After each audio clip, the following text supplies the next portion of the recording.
Good morning 12th class. हमने first पढ़ रहे थे चैप्टर 2 बेसिक, जिसमें हम flowering of reproduction in flowering plant, जिसमें हमने लास्ट टॉपिक जो पढ़ा था वो पढ़ा था प्री फर्टिलाइजेशन। इसमें हमने बेसिकली कवर किया था stamens, microsporangium and pollen grains को। आज मैं आप लोगों को उसी का ही ओवरव्यू दे रही हूँ। तो देखिए, फर्स्ट ऑफ ऑल हमने क्या देखा था। फर्स्ट ऑफ ऑल जो अगर हम फ्लावर की बात करें तो जो मेल, ये बेसिकली क्या है, मेल गैमेटोफिटिक जो थी प्रोसीजर पड़ा था, यानी कि मेल गैमेटोफाइट्स के बनने का। तो फर्स्ट होती है स्टेमन। स्टेमन जो डिवाइड हुई थी वो हमारे टूस में हुई थी, फिलामेंट में और एंथर में। फिलामेंट क्या थी, लॉन्ग स्ट्रक्चर था जो बेसिकली किससे अटैच होता है, फ्लावर के थैलस से अटैच होता है। और उसके ऊपर क्या होता है, एंथर होता है, बाइलोब्ड स्ट्रक्चर होता है। बाइलोब्ड होता है यानी कि हर एक लोब के ऊपर एक लेयर होती है, 2 लेयर्स होती है थीका की, जिसको हम डाइथिकियस भी बोल सकते हैं। अगर इस बाइलोब्ड स्ट्रक्चर को हम वर्टिकली अगर कट करके देखते हैं तो हमें क्या मिलता है, 4 साइडेड स्ट्रक्चर मिला था, जिसमें हमें बेसिकली क्या मिले थे, 4 माइक्रोस्पोरेंजिया लोकेटेड हुए थे एट द कॉर्नर पे। यानी कि किस तरीके का स्ट्रक्चर था आपका, अगर देखें तो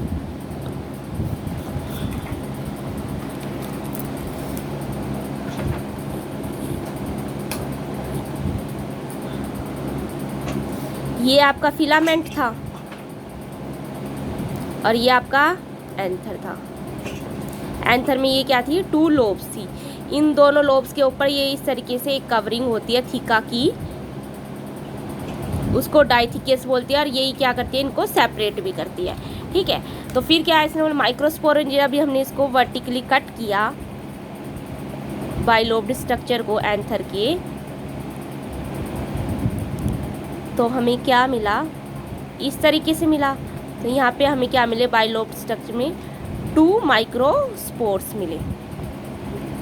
ठीक है, तो ये माइक्रोस्पोरेंजिया मिले, लोकेटेड के सेंटर में लोकेटेड है। ठीक है, और डेवलप ये किस में हेल्प करते हैं, ये इसमें आगे जाके पोलन सैक्स, यानी कि जिसमें पोलन सैक्स हो गया, पोलन के थैली, उसमें क्या हो जाते हैं, डेवलप हो जाते हैं, जिसमें बहुत सारी पोलन ग्रेन्स क्या हो जाती है, प्रेजेंट होती है। नेक्स्ट अगर हम इन माइक्रोस्पोरेंजिया देखें तो इनका स्ट्रक्चर कैसा होता है। तो ये देखिए, माइक्रोस्पोरेंजिया का अगर स्ट्रक्चर देखें तो ये क्या होता है, सर्कुलर इन स्ट्रक्चर में होती है, यानी कि गोल है, राउंड है, और बेसिकली क्या है, 4 लेयर्स की मेडअप बनी होती है। 4 लेयर कौन कौन सी, एपिडर्मिस, एंडोडर्मिस, मिडल लेयर और टेपेटम। एपिडर्मिस, एंडोडर्मिस और मिडल लेयर, ये तीनों क्या है, आपकी आउटर मोस्ट लेयर है। सबसे आउटर मोस्ट लेयर कौन सी है, एपिडर्मिस। ये तीनों लेयर क्या करती है, ये क्या करती है, जो प्रोटेक्ट करके रखती है, प्रोटेक्शन का काम करती है और रिलीज करती है पोलन ग्रेन्स को। ठीक है, जब हमारा एंथर मैच्योर हो जाता है तो क्या ढाइसेंस, उसकी जो वॉल कहते हैं, रप्चर होने लग जाती है और उसमें से पोलन ग्रेन क्या हो जाती है, रिलीज होनी शुरू हो जाती है। नेक्स्ट है टेपेटम। टेपेटम जो हमारी इनर मोस्ट लेयर होती है, ये क्या काम करती है, ये प्रोवाइड करती है नरिशमेंट, यानी कि एक तरीके से फूड प्रोवाइड करती है, किसको, पोलन ग्रेन्स को।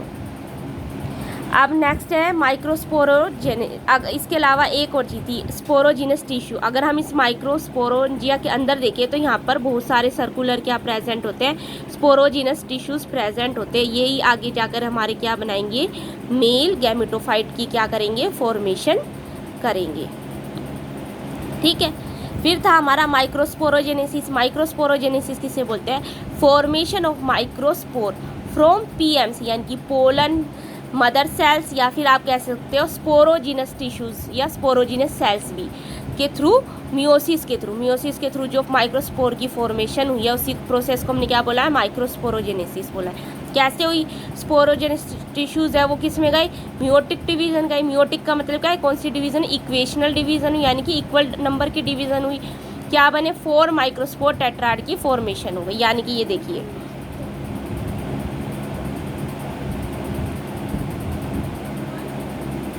ये आपका माइक्रोस्पोरोजेनेसिस था। इसके सेंटर में आपके ये स्पोरोजिनस टिश्यूज प्रेजेंट है। ये स्पोरोजिनस टिश्यूज आगे क्या करेंगे, इस तरीके से, ये एक मान लो 1 स्पोरोजिनस टिश्यूज है, तो ये आगे चल के इस तरीके से इक्वल नंबर में, यानी कि उसका साइज भी इक्वल होगा, और 4 टेट्राड की क्या फॉर्मेशन, माइक्रोस्पोर टेट्राड की क्या कर देगा, फॉर्मेशन कर देगा। ठीक है, माइक्रोस्पोर टेट्राड।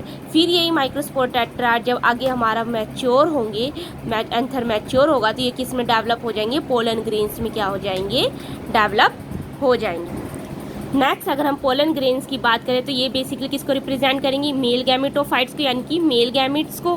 बेसिकली किस शेप होते हैं, स्फेरिकल इन शेप्ड होती है। 25 to 50 माइक्रोमीटर इनका क्या होता है, डायामीटर होता है। अब पोलन ग्रेन्स के हम स्ट्रक्चर की बात करें तो पोलन ग्रेन्स में बेसिकली 2 लेयर्स होती है। फर्स्ट होती है हमारी एक्साइन और सेकंड होती है हमारी इंटाइन।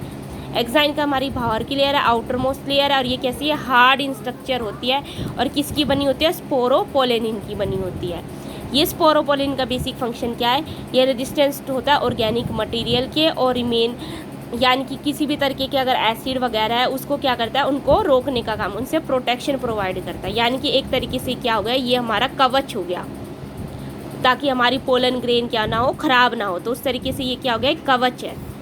तो इस और ये क्या करता है, इसी वजह से जो हमारी पोलन ग्रेन है, अगर बाहर टेम्परेचर हाई हो, स्ट्रॉन्ग एसिड हो या एल्कलाई एसिड या एल्कली इस पर अटैक करेंगे तो ये क्या होगी, रप्चर नहीं होगी, ख़राब नहीं होगी और उसको प्रोटेक्ट करके रखेगी हमारी पोलन ग्रेन्स को। और इनके क्या कहते हैं, हैविंग अपर्चर कोड। इसके अलावा इसमें क्या, हमारे जो पोलन ग्रेन में एक्साइन की लेयर में एक अपर्चर होता है, यानी कि एक ऐसा एरिया होता है जिसको हम बोलते हैं जर्म पोर, जहाँ पर हमारी स्पोरोपोलेनिन क्या होती है, एब्सेंट। नेक्स्ट अगर हम इंटाइन की बात करें तो इंटाइन हमारी क्या होती है, सॉफ्ट लेयर होती है, इनर लेयर है और ये थिन है और किसकी बनी होती है, सेलुलोज और पैक्टिन की बनी होती है। ठीक है, तो नेक्स्ट क्या, अगर जब हमारी पोलन ग्रेन मैच्योर हो जाती हैं तो ये क्या बनाएगी, वेजिटेटिव सेल्स और जनरेटिव सेल्स, 2 सेल्स की क्या करेगी, फॉर्मेशन करेगी। यानी कि ये क्या था हमारा माइक्रोस्पोर में से क्या, माइक्रोस्पोर टेट्राड की फॉर्मेशन हो गई ना। तो अभी अब ये टेट्राड क्या है, ये सेल क्या है, आगे जाके डिवीज़न शो करेंगे तो क्या आएंगे, इनमें होती है अनइक्वल डिवीज़न होगी। ठीक है, यहाँ पर बड़े बड़े वैक्यूल्स आ जाएंगे आपके और यहाँ पर आपका स्पिंडल सेल्स की फॉर्मेशन शुरू हो जाएगी कुछ इस तरीके से। तो अनइक्वल डिवीज़न होगी, अनइक्वल डिवीज़न होगी तो लास्ट में क्या होगा, आपके 2 सेल्स बनेंगे, वेजिटेटिव सेल और जनरेटिव सेल। यानी कि एट द लास्ट आपका क्या बनेगा, इस तरीके से बनेगा। ये बड़ा साइज का होगा, ये आपका वेजिटेटिव सेल होगा और ये जो छोटे साइज का होगा ये आपका होगा जनरेटिव सेल। इसमें आपका न्यूक्लियस प्रेजेंट होगा जो आगे जिसमें मेल गैमेट्स प्रेजेंट होंगे। ठीक है, जनरेटिव सेल स्मॉल होता है, फ्लोट्स ऑन, इसमें क्या होता है, साइटोप्लाज्म प्रेजेंट होता है, साइटोप्लाज्म के पास ही क्या होता है, न्यूक्लियस होता है। और यही न्यूक्लियस क्या होगा, डिवाइड होके माइटोटिकली डिवाइड होगा, 2 मेल गैमेट्स की क्या कर देता है, फॉर्मेशन कर देता है। ठीक है, तो और वेजिटेटिव सेल का बिगर होगा, रिजर्व, इसका मेन फंक्शन क्या है, ये फूड को रिस्टोर करने का काम करता है। इरेगुलरली शेप्ड होता है। तो क्या होता है, अगर हम मोस्टली देखें जो हमारे 60% जो एंजियोस्पर्म फ्लावर्स होते हैं उन्हीं सब में पोलन ग्रेन हार जो होते हैं यानी कि शेड हो जाते, यानी कि गिर जाते हैं कब पर, 2 सेल स्टेज में। यानी कि 2 सेल स्टेज कौन सी है, वेजिटेटिव सेल्स और जनरेटिव सेल्स की के टाइम पर। बट कुछ ऐसे होते हैं जो रिमेनिंग होते हैं उनमें क्या होगा, ये जो मेल गैमेट है, ये पोलन जो क्या करेंगे, जो हमारा ये जनरेटिव सेल है आगे क्या होगा, माइटोटिकली डिवाइड होगा, 2 मेल गैमेट्स की फॉर्मेशन करेगा, जिसकी वजह से जो पोलन है वो किस स्टेज पर जाके गिरेंगे, 3 सेल स्टेज पे जाकर गिर जाएंगी। नेक्स्ट है, ये हमारा था प्रीवियसली जो हमने पढ़ा था, आज हम पढ़ेंगे जो कई समटाइम्स क्या होता है, पोलन ग्रेन से एलर्जीज भी होती है। तो वो एलर्जी क्या है और किस तरीके की हो सकती है।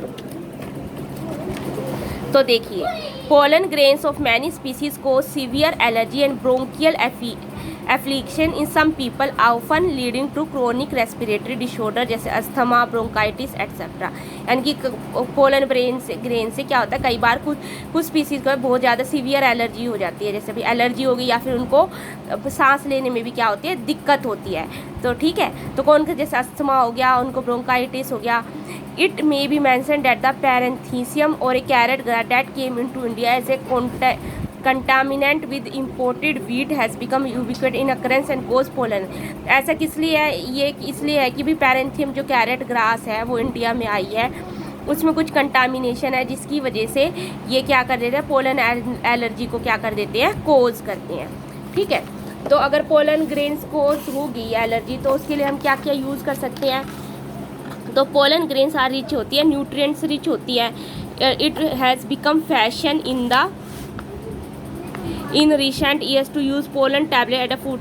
और आजकल क्या करते हैं, अभी पोलन ग्रेन्स को हम किस तरीके से यूज़ कर रहे हैं, इनमें न्यूट्रिएंट्स रिच होती है, इसलिए आजकल क्या है कि कुछ लोग क्या करते हैं फूड सप्लीमेंट्स में भी यूज़ कर लेते हैं। जैसे कि जिन जो ये कहते हैं कि अरे हमें इतनी रिक्वायरमेंट है एनर्जी की, हम ये गोली खा लेते हैं, हमें खाना खाने की क्या ज़रूरत है, हमारा वेट भी नहीं बढ़ेगा।